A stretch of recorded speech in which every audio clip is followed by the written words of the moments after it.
Good morning.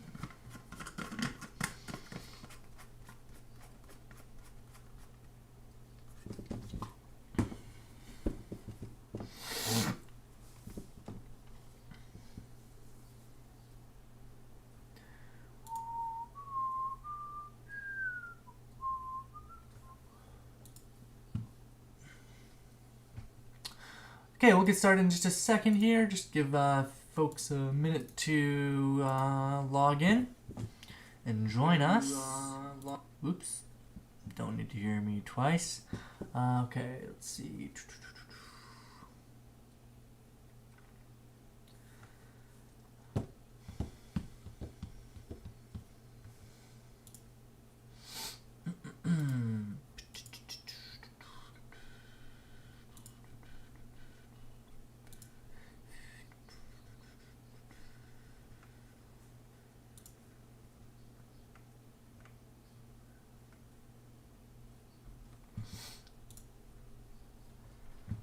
Good morning, folks. Hello, hello.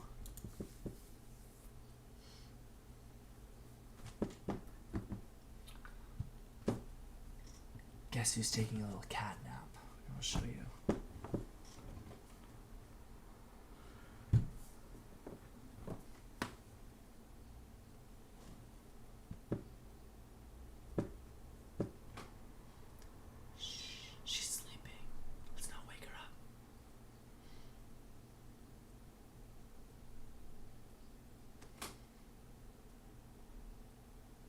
She's just taking a little nap, that's all. Morning.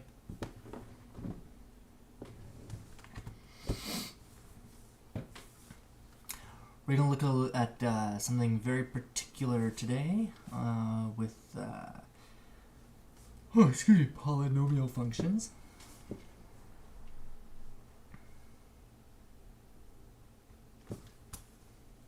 Oops.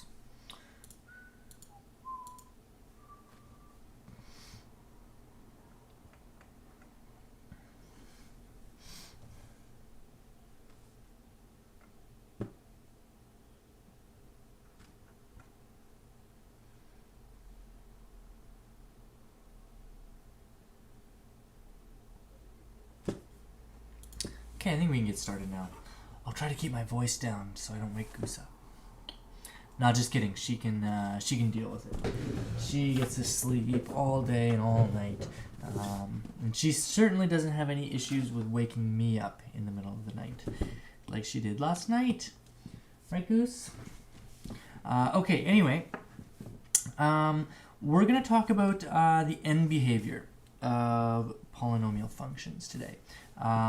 So there's really like two main things that I want us to understand about polynomial functions. One is when the polynomial crosses the x-axis, so finding its roots, and that's what we talked about yesterday. The other thing I want us to know is the end behaviors. So like if we go back to this example, like sure this is going up, but like what does that even mean? Like does it mean that it's doing this or what?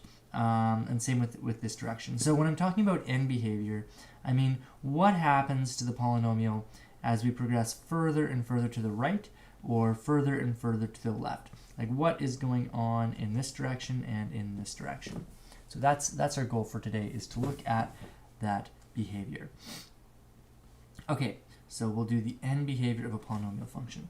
And something that I realized I didn't quite cover yet is just what a polynomial is. And I think a lot of us do have some understanding of what a polynomial is, but I want us just to have a bit of more of a tool for us to be able to refer to things to. So I'm just going to write a quick little definition. So definition: a polynomial function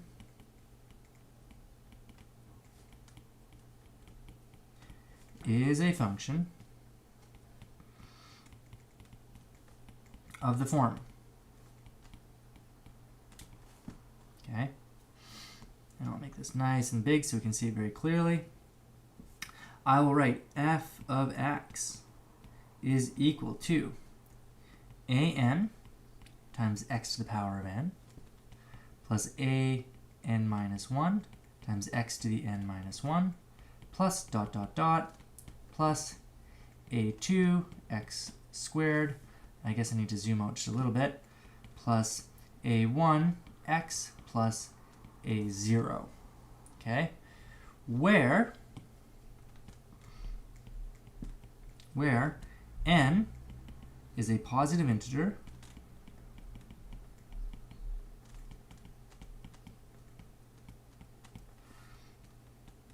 and an minus 1 all the way to a2, a1, a0 are real numbers. Okay? So we have a positive integer n.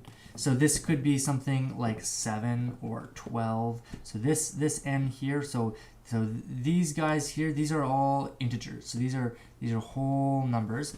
And then these guys over here, the an minus 1, these are just any old real numbers. So they could be pi, they could still be integers. They could be, you know, number 6. 6 is a real number, right?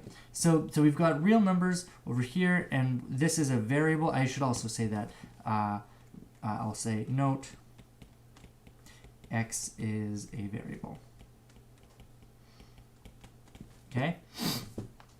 X is the variable, and this is the same x that's in here. So this x could potentially be replaced by a number, in which case we would replace all of these by a number. And that's kind of what we're doing when we're graphing things, right? So this is what I want us to look at today.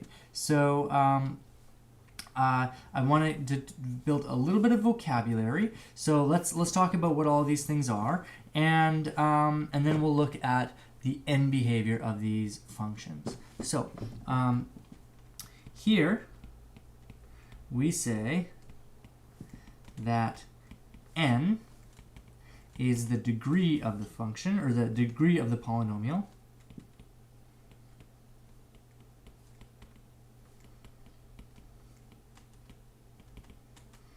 Okay, so n is the largest exponent on our polynomial, right?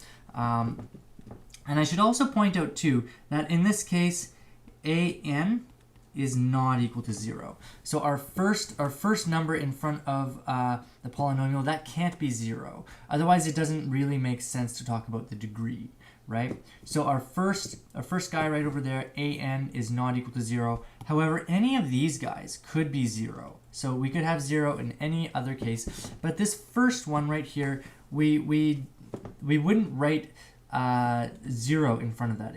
Otherwise, it wouldn't be a polynomial of that degree anymore. So we do have to point out that first one cannot be equal to 0. It doesn't really make sense to talk about it when that first guy is 0. And how about instead of calling them guys, why don't I actually define what those ANs are called? So I'll also say that an minus 1, all the way to a2 and a1, not a0. These are all called coefficients.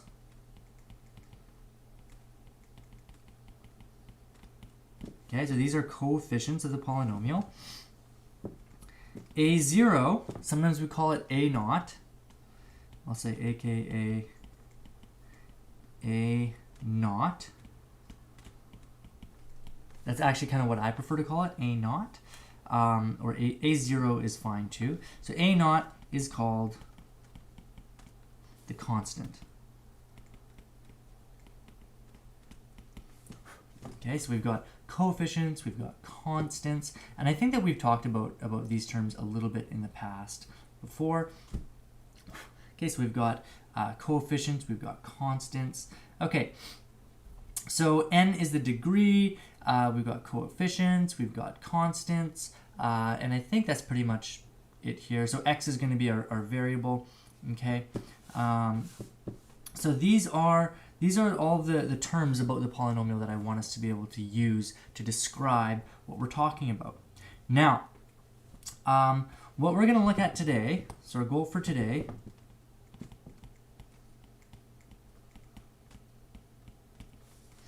is how does the degree of the polynomial, I should say of a polynomial, how does the degree of a polynomial, no, that's not how you spell it, polynomial, affect the end behavior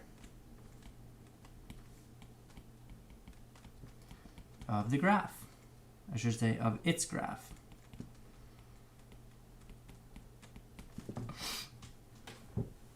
Okay. So here's what we're gonna do. I'm gonna jump over into Desmos on my computer, and we're gonna take a look at different polynomials of different degrees, and we're gonna see what happens to the ends of those polynomials based on the degree of that polynomial. So let me open up Desmos here. Here we go, and I will change this to this. And I think you can see my screen now, right? Yeah, I think you should be able to see my screen. Yeah, that looks like you can see my screen. Okie dokie. Ooh, my voice just cracked. Okay, okay, let's start off with something simple. Okay, so how about y equals x plus 1? This is still a polynomial. Okay, the degree of this polynomial is 1, right? Because this is technically x to the power of 1, right? So that would be a polynomial of degree 1. And I think that we're fairly familiar with what happens here. So in this case, I mean, it doesn't matter how far I zoom out, I can keep zooming out, and we can see that as our x goes to further and further to the left, so as x approaches negative infinity, like the further and further we go to the left, our y value goes down, right? It goes down to negative infinity too. And same with this one here, right? So as x goes to the right,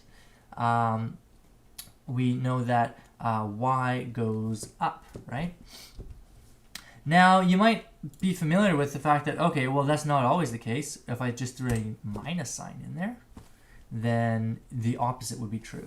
And that's always going to work for these. So we can always assume that if the end behavior works in one way, then we can just throw a minus sign in front of everything, and all of a sudden it's just mirrored, right? So we can easily throw kind of a mirror image. And the mirror, by the way, is going to be like a vertical mirror. It's not going to be like a left and right swap necessarily.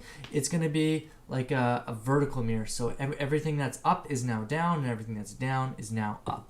So, and I guess we can put brackets around that to really show exactly what's going on here. So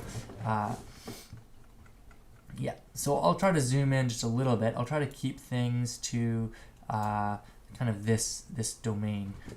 Okay, so that's a degree 1 polynomial. So basically what happens is that if one end is going up, then the other end is going down, right? So, and that doesn't matter, and that's kind of a better way of describing it, right? Because that's still true even if we take away that minus sign. One end goes up, the other end goes down. And I think it's safe to say that that's true for all linear polynomials, right? Because a polynomial can be linear. This is a function who is both linear and a polynomial. Now let's take a look at a polynomial that is not linear, one that is quadratic. So what I'm going to do is I'm going to write x squared plus that. And it doesn't really matter what else is going on. If I wanted to, I could, put a minus here. I could make it like minus 5, right? And we still know what quadratics look like, right? So we could even have like a coefficient in front of here. We could have a coefficient in front of there, right? It doesn't really matter. We can see that in this case, both ends are going up towards positive infinity. It's like in football, when they make, like the referee makes a call, they do this, right? So that's what's happening here. So and the same is true if we throw a minus sign. I'll just throw a minus sign in front of there, and you can see right off the hop the minus sign just flips everything down. So with this quadratic, I think it's fairly straightforward to see that either both ends go up or both ends go down. And it doesn't matter what the coefficients are, if the coefficients are positive or negative, or if there's a constant or even no constant, right? If that a naught is 0. So it doesn't matter what happens with the coefficients or anything about the quadratic. Either both ends are going up towards positive infinity, or both ends are going negative into negative infinity. It's quadratics. Let's try a cubic now. Let's see what happens next. So I'm going to write x cubed plus. Ooh, this is where things get a little more interesting. I'm going to zoom out. I'm going to stretch this out a little bit as well. I'm just going to stretch out that x-axis so we can kind of get a better view of this. And can I... No, I wanted to make that thicker, but I guess I can't. So here's what we would call a cubic, and it doesn't really matter what the coefficients are. Like I could have some minus signs, I could blow this up, right? What you can see is that one side is going up, the other side is going down, just like the linear case, just like that first case that we had, right? I'm just going to quickly pop over to YouTube. Okay, so no one is asking questions. All right. Excuse me. So, so yeah, just like with the linear case, one end goes up, the other end goes down. And I can throw a minus sign in it or keep it positive, right? One end goes up, the other end goes down, right? Like this. Like I think there's a cool meme about the dance moves of graphing. I'll see if I can find that in a minute because it is kind of entertaining. So yeah, that is the cubic, and let me see if I can kind of zoom back in. So that's actually what it looks like. So you can kind of see that there is.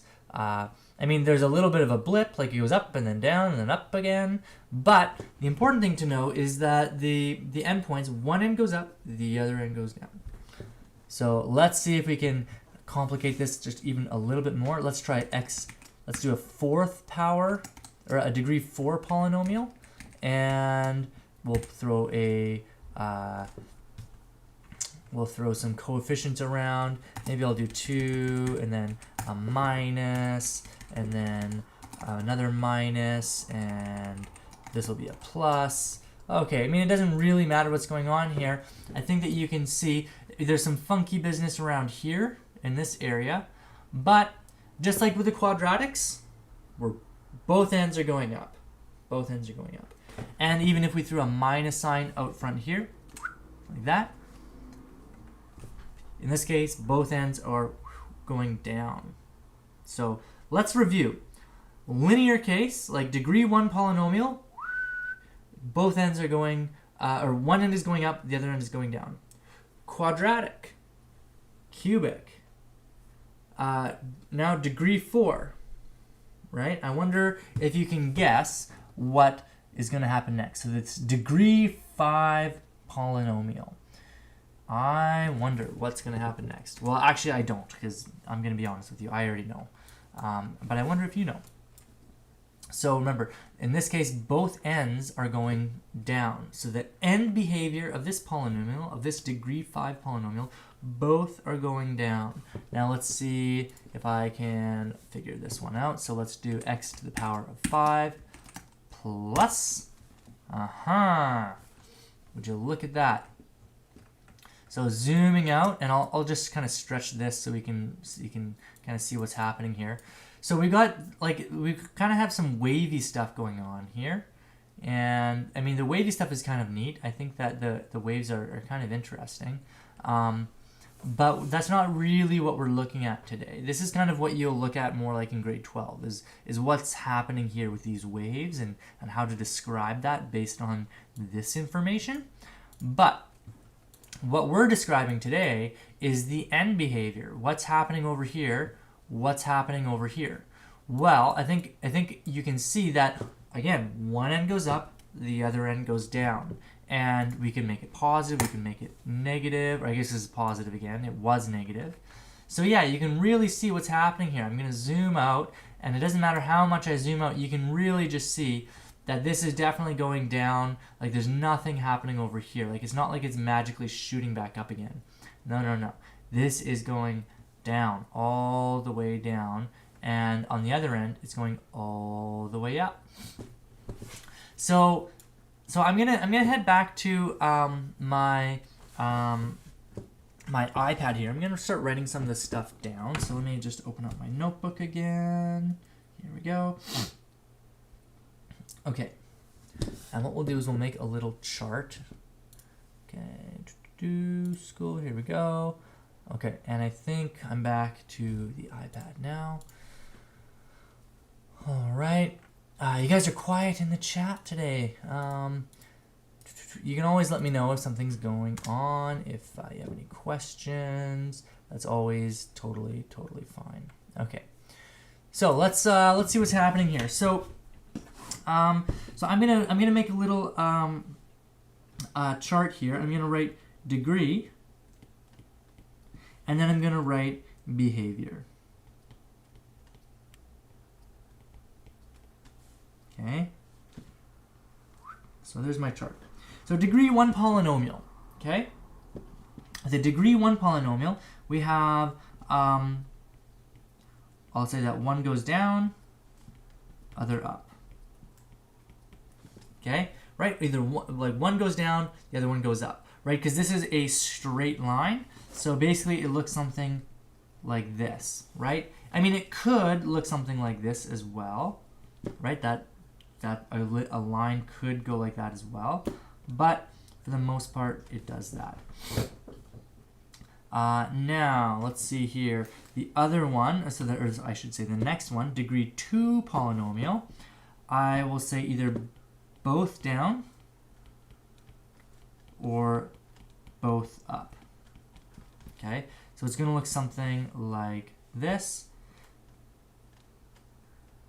And maybe what I'll do actually is I'll actually do both possibilities. So with a quadratic or degree 2 polynomial, you either have a smiley face or a sad face, right? Degree 3 polynomial, a cubic. Well, if you recall correctly, we had that one end goes down, the other one goes up. Right? So we had something that looks like this. So either that, and we had kind of a bit of a wavy thing happen in the middle, or we had that happen. And those are supposed to be curvy. I'm going to draw that one more time just so it looks nice. There we go. Those are curvy. They're not zigzags. It's kind of like more like a wave, right? So that's the degree 3. The degree 4 polynomial, that one was either both down or both up. Okay? So that one looks something like this. It kind of looked like a W or an M. Winnipeg, Manitoba, represent. All right. Degree 5 polynomial, that was the last one that we looked at. That one had one down, come on. One down, and the other one went up. Okay, so that one looks something like this. So we started going down, and then we kind of had a bit of a zigzag like this, and then we went back up. And then the other possibility is kind of the negative version of that. That looked like that. So those are all the different possibilities that we looked at. We looked at degree 1, 2, 3, 4, and 5 polynomials. And I'm wondering if you can see a pattern. Now, there's really only two possibilities. right, that we've seen so far. That one goes down, the other one goes up, right? And the other option is that both go down or both go up, right? And you may notice that this pattern is alternating, right? It's going back and forth. So this is our rule. This is the rule for today. The rule is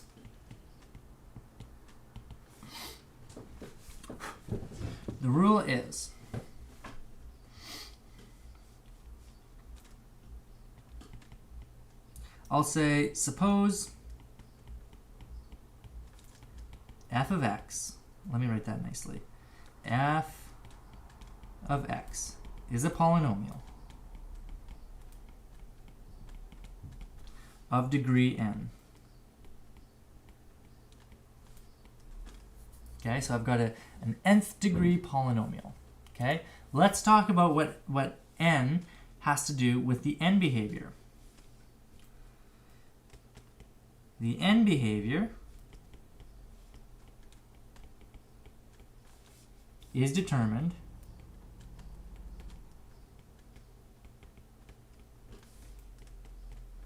by the parity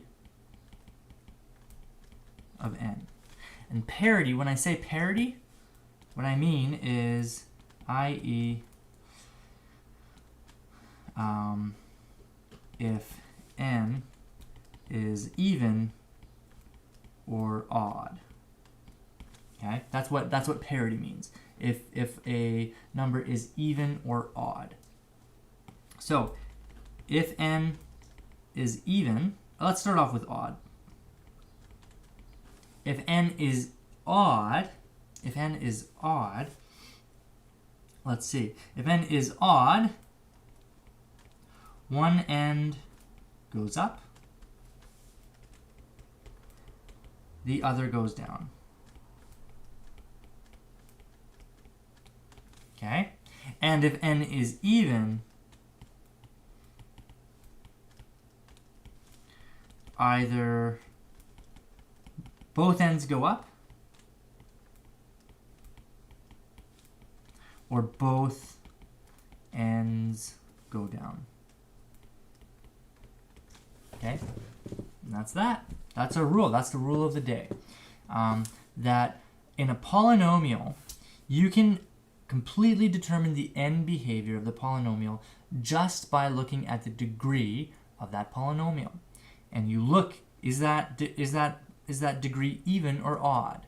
And the evenness and oddness, or the parity of that degree determines what that end behavior looks like. So either both ends go up, or both ends go down, or you have one end goes up and one end goes down. So that's the lesson of the day. So the exit slip for today. The exit slip for today is the following. Describe the end behavior for the function f of x is equal to x to the 7 minus x to the 6 plus x to the 5 minus 2x to the 4 plus 3x cubed minus 2x squared plus x minus 3. Looks pretty complicated, pretty big polynomial that I just gave you, but if you've really been paying attention, then you'll know that there's really only one number that you have to look for. Okay? So I want you to describe the end behavior for this function. Got it? Good. Okay, I'm going to go. I will talk to you guys on Monday. There may be some slight changes as to when classes are being held, but I will let you know if there are any changes. So there may be a slight change to our schedule next week, but I will let you know as soon as I know. So take care, guys. Be well. Be safe. I hope you guys are doing okay, and I'll talk to you guys on Monday. Bye-bye.